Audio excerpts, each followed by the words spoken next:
10년 후 우리는 무슨 직업을 갖게 될까요? 여러분들에겐 아직 먼 미래의 이야기처럼 들리겠지만 한 번쯤 생각해봐야 하지 않을까요? 편견에 가려 그동안 몰랐던 가능성에 대해서도. 난 즐기면서 가꾸면서 쉬면서 농업의 현재와 미래. 광고 속 이야기가 아니라 지금 우리 주변에서 일어나고 있는 진짜 이야기. 한번 만나볼까요?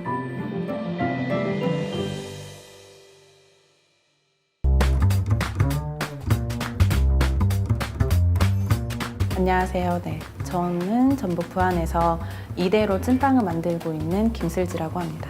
저희는 1차 농산물을 이 지역의 농민들에게 제공을 받고 있고, 저희는 그 제공받은 농산물을 또 제조하고 생산하고 이렇게 잘 순환이 되고 뭔가가 상생이 된다라고 하면 이 농업의 가치, 그 농업의 발전이 되게 무궁무진하지 않나.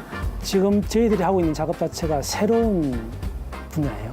고정관념으로 예전부터 해왔던 그런 것이 아니라 완전히 다른 관점에서 누에를 바라보고 누에 고치를 바라보는 거예요. 우리가 상상도 하지 못했던 그러한 새로운 분야가 열리는 거죠. 그 4차 산업 유망 직종에 동물 매개 치유사가 들어 있습니다.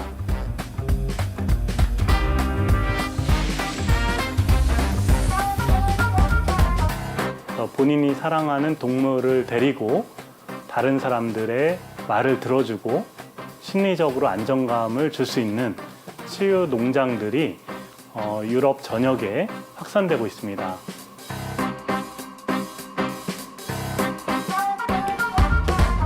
작두콩이라는 우리나라에서 자라는 이 작물로 커피를 닮은 그런 차를 개발해서 만들고 있는 업체 대표 김지웅입니다.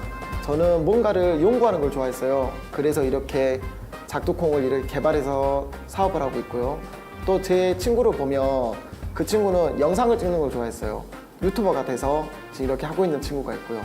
자기가 갖고 있는 적성이라든가 취미를 농업에 입힌다면 또 다른 문화가 생성이 되는 게 전 농업이라고 봐요. 저는 아침에 출근을 합니다. 컴퓨터 모니터를 바라보면 로봇이 촬영한 내용들을 기반으로 어떤 작업을 해야 될지를 전부 다 나열을 해줍니다. 스마트폰으로, 스마트 글라스로 어느 시기에 무엇을 해줄 수 있는지를 알려주는 시스템이고, 거기에 맞춰서 버섯도 수확도 하고 그다음에 버섯 가공도 하고 이런 작업들을 통해서 농업을 모르는 사람도 키울 수 있게끔 해주는 서비스입니다.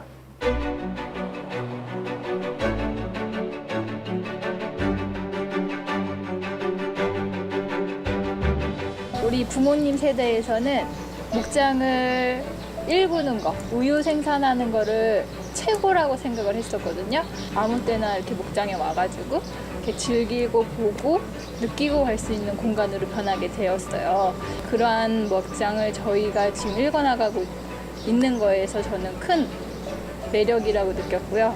샐러드 채소를 시설 재배로 지금 하고 있어요. 채소 가지고 샐러드 샵을 또 운영하고 있고요.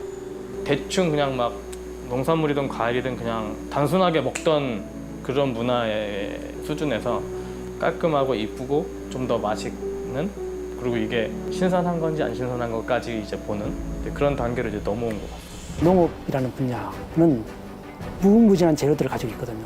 앞으로의 사회는 뭔가 자기가 새로운 것을 창조해내고 또 새로운 도전을 하는, 거기서 인간으로서 삶의 가치를 갖다가 느낄 수 있는 그런 사회가 될 것 같아요.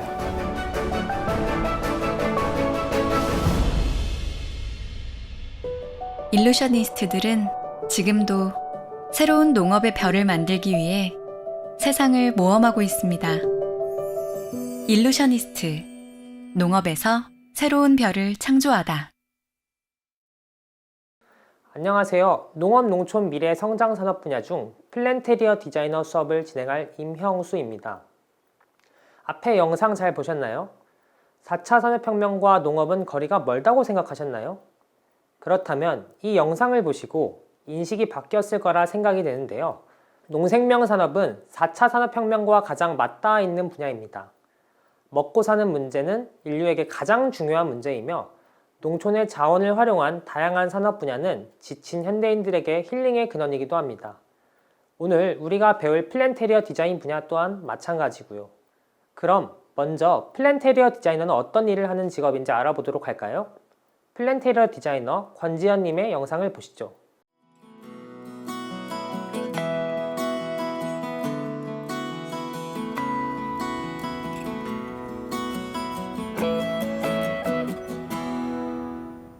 네, 저는 플랜테리어 디자이너 권지연이라고 합니다.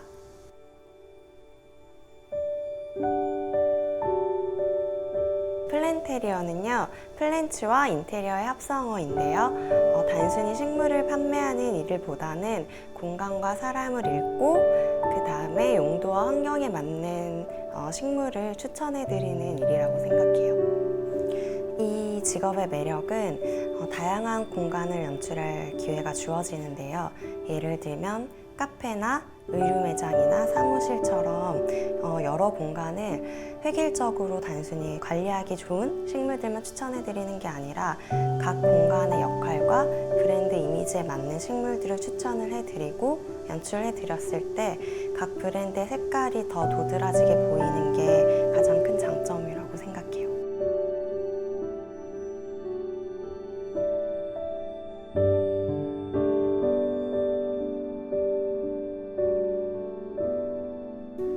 인테리어의 한 부분이라고도 볼 수 있을 것 같은데 아무래도 식물은 살아있는 식물이잖아요. 생명이 있는 식물이다 보니까 조금 관리하기가 좀 부담스러운 면이 있어서 그 공간에 맞는 식물을 추천을 해드리는 게 가장 중요한 일이기 때문에 조금 더 전문가가 필요한 일이지 않을까라는 생각을 해요.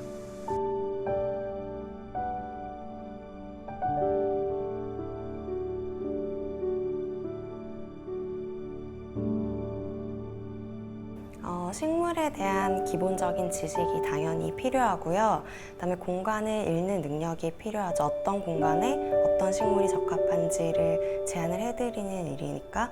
그리고 거기에 맞춰서 디자인 능력도 필요한 것 같아요.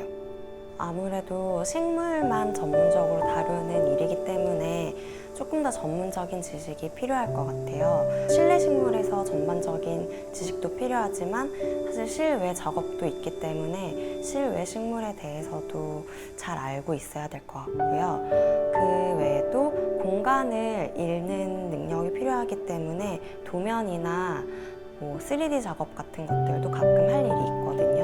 저는 사실은 조경을 전공을 했는데요. 조경 전공이 이 일에 아주 큰 도움이 된 건 사실이지만 꼭 이걸 전공하지 않아도 이 일을 할 수 있을 것 같아요. 예를 들면 디자인을 전공하시는 분들도 계시고 원예학을 전공하시는 분들도 계시거든요.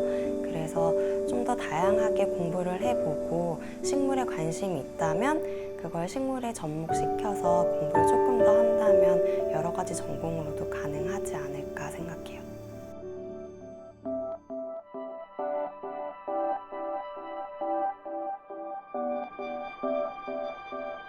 식물이랑 같이 살아가는 게 사람한테 되게 좋잖아요. 정서적으로도 좋고 공기 정화나 습도 조절 같은 것들도 굳이 말하지 않아도 다들 아실 텐데 그것들을 사람들이 좀 더 쉽게 접할 수 있으면 좋겠다라고 생각을 했고 그러기 위해서는 좀 다양한 접근 방식이 필요하지 않을까라고 생각해서 시작을 했던 것 같아요. 집에서도 쉽게 시작을 해보실 수 있는데요.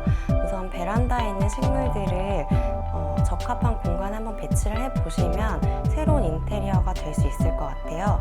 그리고 그 외의 공간에 식물이 조금 더 필요하다고 생각이 드셨을 때 새로운 식물을 드리는 게 좋은데 처음에는 테이블 야자나 고사리과 같은 식물들을 먼저 키워보시면 그 다음번 스텝에 좋을 것 같아요.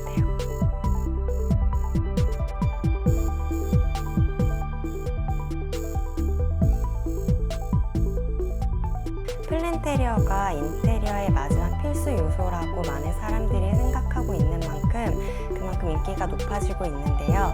식물이 주는 단순한 인테리어, 시각적인 인테리어 효과뿐만이 아니라 공기 정화 같은 기능적인 역할도 굉장히 많이 하고 있기 때문에 요즘처럼 미세먼지가 많고 환경이 좋지 않을 때 더욱더 플랜테리어가 주목을 받고 있는 것 같습니다.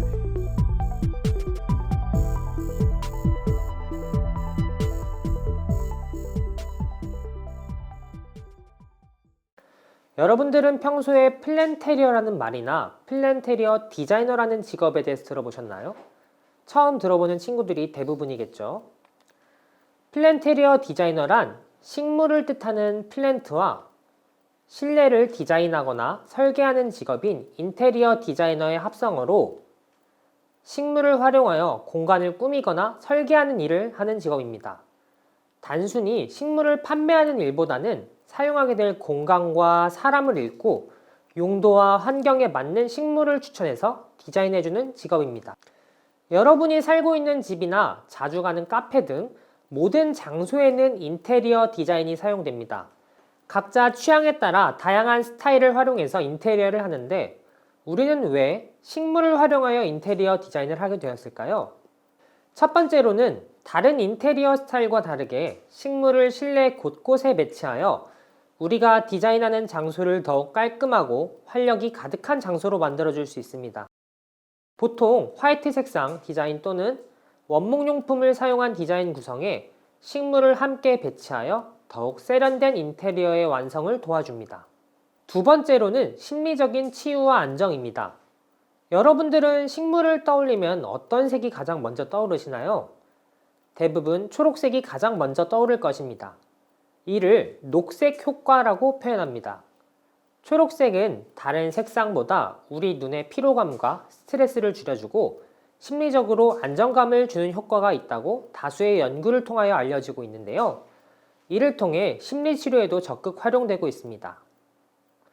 우리가 실내에 들어왔을 때 식물을 통해 스트레스나 부정적인 감정을 줄일 수 있고 활력을 채워주는 효과로 인하여 인테리어에 활용하게 되었습니다. 세 번째로는 공기청정이 뛰어나다는 이유입니다. 현대인들에게 가장 큰 문제로 떠오른 미세먼지와 공기오염 때문에 마스크도 자주 쓰고 공기청정기도 집에 많이 놓으며 공기정화에 대한 사람들의 관심이 높아지고 있는데요. 식물을 실내에 배치하면 공기청정기처럼 미세먼지 및 유해물질들을 정화해주는 역할을 합니다. 과연 얼만큼 효과가 있는지 영상을 통해서 알아보고 올까요? 요즘 미세먼지 때문에 걱정 많으시죠?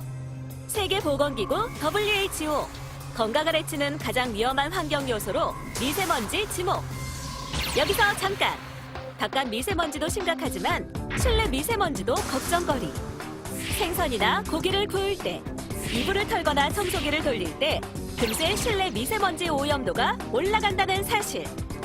그럼 실내 미세먼지를 줄이는 방법 없을까요? 있습니다. 바로 공기정화 식물. 공기정화 식물이 미세먼지 제거에 효과가 있다는 사실 아시나요? 직접 실험을 해봤습니다. 2개의 챔버에 하나는 비워두고 다른 하나에는 공기정화 식물을 넣어두었습니다. 그리고 챔버에 실험용 미세먼지 투입. 2시간 후 챔버의 미세먼지량 측정. 빈 챔버에서도 수치가 일정 부분 내려간 걸 확인. 미세먼지는 시간이 지나면서 가라앉기 때문에 자연정화된 수치라고 볼 수 있는데요. 이번에는 공기정화 식물 아이비를 넣어둔 챔버를 보시죠. 빈 챔버와 비교하면 아이비를 넣어둔 챔버가 초미세먼지는 27 마이크로그램이, 미세먼지는 38 마이크로그램이 더 많이 줄어들었습니다. 이번엔 식물 공기청정기를 이용한 미세먼지 제거 실험을 보시죠. 실험용 미세먼지를 투입한 후 처음과 비교해 2시간 뒤에 그리고 4시간 뒤에 미세먼지가 확연히 줄어든 것을 눈으로 볼 수 있습니다. 챔버에 스캔 답서스를 넣고 미세먼지 투입! 미세먼지가 잎에 얼마나 붙어 있는지 무게도 측정해 보았습니다. 실험한 잎에서 미세먼지 무게가 측정되는 것이 확인되었습니다. 공기정화 식물의 미세먼지 제거 효과 확인! 그럼 공기정화 식물은 어떻게 미세먼지를 제거할까요? 원리는 이렇습니다. 첫째, 잎 표면에 끈적끈적한 왁스층이나 뒷면 털에 미세먼지가 달라붙으면 잘 안 떨어지게 됩니다. 둘째, 잎 뒷면의 기공 속으로 미세먼지가 흡수되어 없어집니다. 셋째, 식물에서 발생하는 음이온에 양이온을 띤 미세먼지가 붙는데 입자가 점점 커지고 무거워지면서 바닥으로 떨어집니다. 마지막으로 미세먼지를 만드는 재료가 되는 휘발성 유기화합물질인 VOC를 흡수하여 미세먼지 생성을 막습니다. 이제 실내 미세먼지 걱정, 공기정화식물로 해결하세요. 공기정화식물이 여러분의 건강을 지켜드립니다. 자, 영상 잘 봤나요? 식물의 잎이 공기 중 미세먼지와 오염물질을 흡수해서 정화를 하는 방식입니다. 식물을 활용해서 세련되게 디자인도 하고 공기 정화도 하고 일석이조겠죠. 네 번째로는 여러분들은 강아지, 고양이처럼 반려동물을 키우시나요? 최근 우리 주위에 반려동물을 키우는 가정이 더욱 많아지고 있습니다. 반려동물을 키우는 과정에서 반려동물과 교감하고 즐거움, 행복감을 느끼기 때문인데요. 플랜테리어에서 활용하는 식물 또한 생명이 있고 관리가 필요합니다. 나만의 반려식물과 교감하고 성장하는 과정을 지켜보며 즐거움을 느낄 수 있습니다. 그러기 위해서는 나와 잘 맞는 반려식물을 잘 선택해야겠죠? 그래서 선생님이 준비했습니다. 지금부터 선생님이 준비한 자료를 통해서 나의 생활 방식에 대해 곰곰이 생각해보며 나와 맞는 유형의 식물을 찾아보는 시간을 갖도록 하겠습니다. 선생님이 하는 시범을 본 후 동그라미 치면서 나와 맞는 반려식물을 찾아보고 오겠습니다. 시작! 하는 방법은 간단합니다. 왼쪽 스타트 지점에서 시작하여 오른쪽 방향으로 동그라미 치면 됩니다. 첫 번째로 우리 집에 반려식물을 배치하려는 공간에 해가 얼마나 들어오는지 생각해 봅시다. 각각 5시간 이상, 2시간 이상 간접광이 있죠? 간접광이란 햇빛을 직접적으로 받는 직사광선이 아닌 창문이나 벽에 굴절되어서 들어오는 햇빛을 의미합니다. 선생님은 하루 2시간 이상의 동그라미 치겠습니다. 여러분들도 동그라미 완료했나요? 두 번째로는 우리가 하루에 자주 식물을 지켜볼 수 있는지 없는지 생각해보고 예스나 노에 동그라미 쳐주면 됩니다. 이어서 스타일, 색상의 배합 등을 생각해보며 활동 마무리해주시고 뒷면에 나와 어울리는 식물에 대해 읽어봅시다. 자, 잘 찾아봤나요? 친구들의 생활 방식에 해당하는 식물 중 대표적인 것이에요. 간단하게 알아보겠습니다. 첫 번째 식물은 아레카야자입니다. 아레카야자는 미국 항공우주국 나사에서 밀폐된 우주선 안에 공기를 정화시키기 위한 공기정화식물 50가지 중에서 당당하게 1위를 차지한 식물이기도 합니다. 특히 뛰어난 가습 효과로 거실에 두고 많이 키우는 식물입니다. 두 번째 식물은 용신목, 즉 선인장과에 속하는 식물입니다. 선인장과 식물이다 보니 관리가 굉장히 편하고 화려하진 않지만 깔끔하게 꾸민 느낌을 줄 수 있습니다. 실용적인 스타일을 택한 친구들은 허브류에 해당합니다. 허브는 굉장히 많은 종류의 식물들을 포함하고 있습니다. 대표적인 허브로는 라벤더, 페퍼민트, 애플민트, 로즈마리, 레몬밤, 바질 등이 있습니다. 음식을 만들거나 차를 먹을 때도 사용하고 다양한 향료로 사용되는 고마운 친구들이죠. 다육식물은 우리가 보통 다육이라고 많이 부르곤 합니다. 선인장과와 비슷하게 물관리가 비교적 쉬우며 가장 쉽게 우리가 접할 수 있는 식물입니다. 모양과 형태 또한 굉장히 다양합니다. 이국적이고 화려한 배합을 택한 2-1의 식물 칼라데아. 칼라데아는 둥그런 두툼한 잎에 부드러운 무늬가 들어가서 우아한 느낌을 주는 식물입니다. 꽃이 따로 피지 않지만 특유의 무늬로 인해 인기가 많습니다. 스킨답스의 경우 줄여서 스킨이라고 많이 부르는 식물입니다. 공기정화식물 중에서 가장 관리가 쉽고 잘 자라는 식물로 병해충에 대한 저항성도 높고 일산화탄소 제거 기능이 우수하여 주방에 많이 배치합니다. 파키라의 다른 이름으로는 머니트리라는 이름이 있습니다. 말 그대로 돈을 불러온다라는 의미가 있는 식물입니다. 그래서 우리나라에서는 보통 개업 화분으로 많이 이용되고 있습니다. 다른 식물들에 비해 키가 큰 편이어서 충분한 장소가 필요합니다. 점란은 가느다란 긴 줄기가 늘어져서 스파이더 플랜트, 스파이더 아이비라고 불리기도 합니다. 끝에 흰 꽃이 피는 것이 특징입니다. 꽃말은 애정의 표시를 뜻하는 호점란. 우아하고 아름다운 꽃잎이 인상적인 꽃입니다. 틸란드시아는 수염처럼 자라나는 특징을 가지고 있는 재미난 식물입니다. 보통 창가나 벽에 걸어서 배치하는 식물입니다.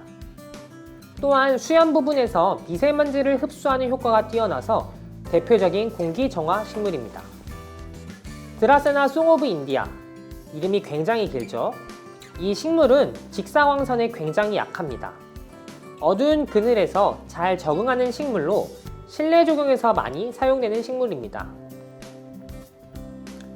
스파티필름은 음이온을 자체적으로 발생시켜 실내 일산화탄소, 암모니아 등 휘발성 유기 화합물을 제거해주고 실내 습도까지 조절해주는 착한 식물입니다. 꽃처럼 보이는 것이 불련포라는 잎이고 그 안에 봉처럼 생긴 것이 꽃이라는 특이점을 갖고 있습니다. 자, 잘 찾아봤나요? 반려식물을 고를 때는 나와 식물의 관계를 잘 생각해 봐야 합니다. 내가 하루에 얼마나 식물에게 관심과 사랑을 줄 수 있는지, 또 내가 키우는 식물은 햇빛이나 물을 얼만큼 필요로 하는지 등을 고려해야 합니다.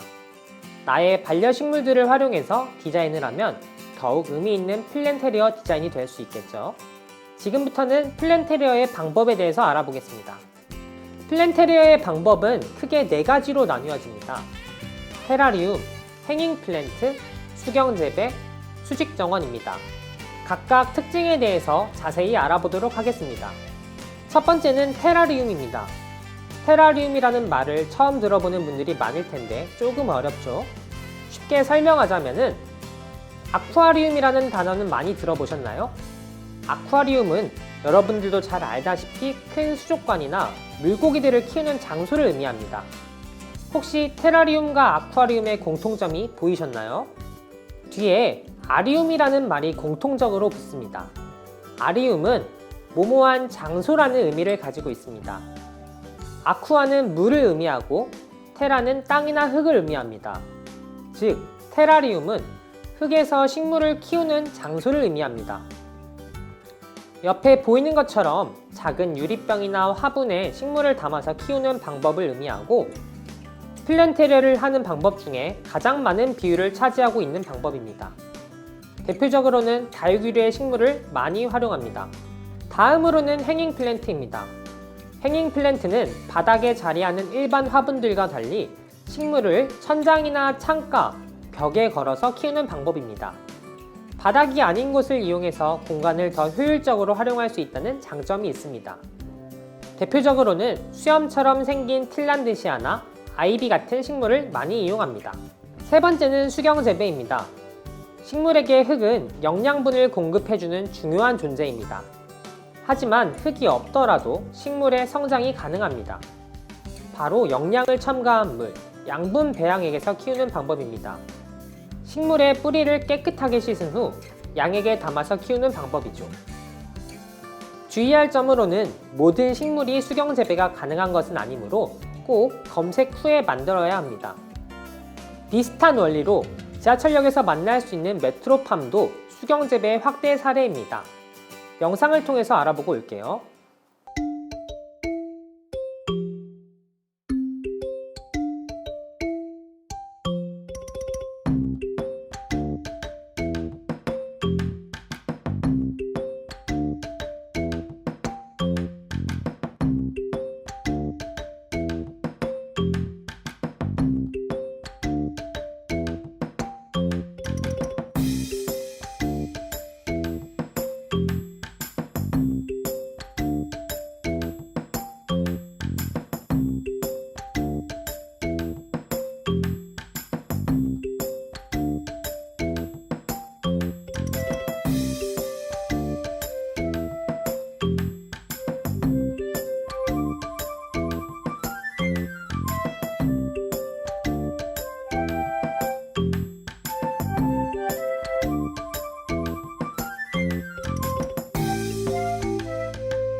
마지막으로는 최근에 인기가 많은 방법으로 플랜테리어 디자인이 실내뿐만 아니라 실외 디자인에도 활용되는 사례입니다.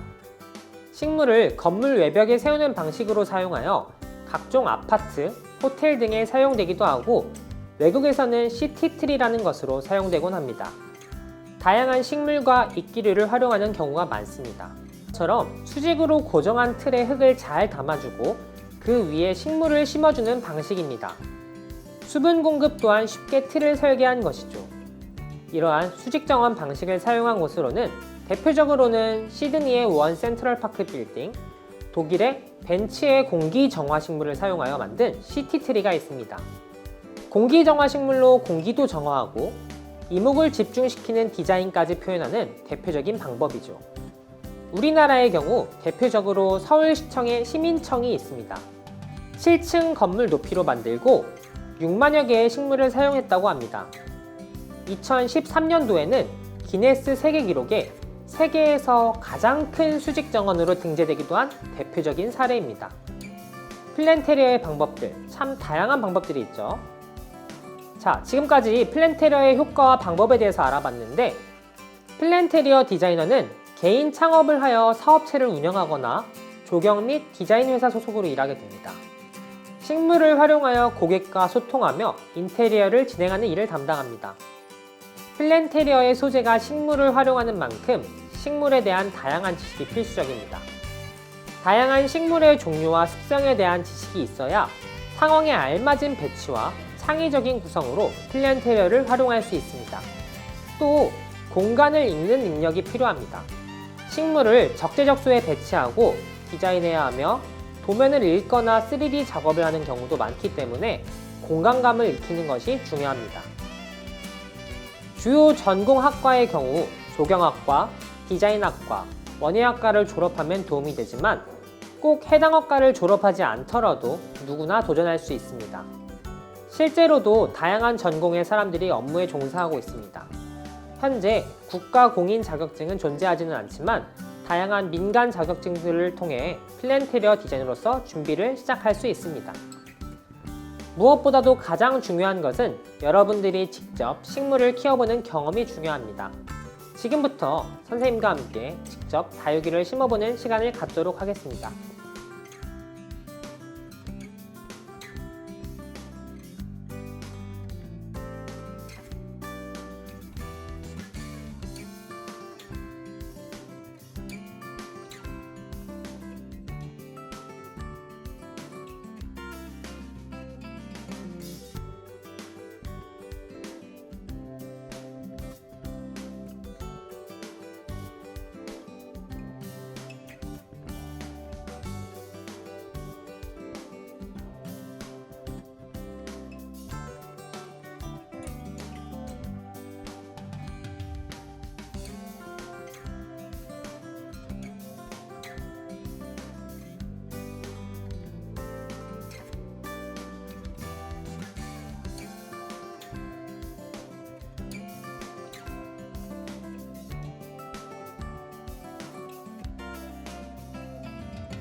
자, 지금까지 선생님과 함께 플랜테리어 디자이너라는 직업에 대해서 알아봤는데요. 재밌고 알찬 시간 되셨나요? 앞으로도 친구들이 식물에 대해 많은 관심과 사랑을 갖고 알아간다면 분명 훌륭한 플랜테리어 디자이너가 될 수 있을 겁니다. 오늘 수업은 여기서 마무리하겠습니다. 감사합니다.